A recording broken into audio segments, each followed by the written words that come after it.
Hello friends, on this video right now I'm going to show you how you can off notification sound on Samsung.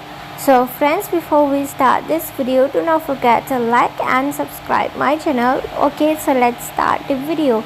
So friends, first of all, here you can see the settings. So here you have to click on setting.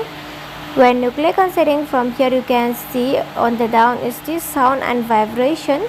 So friends, here you have to click on sound and vibration.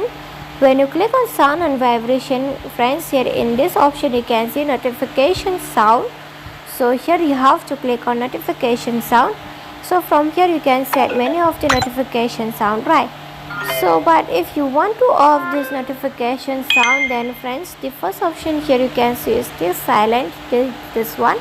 Just click on silent and here your notification sound will be off successfully.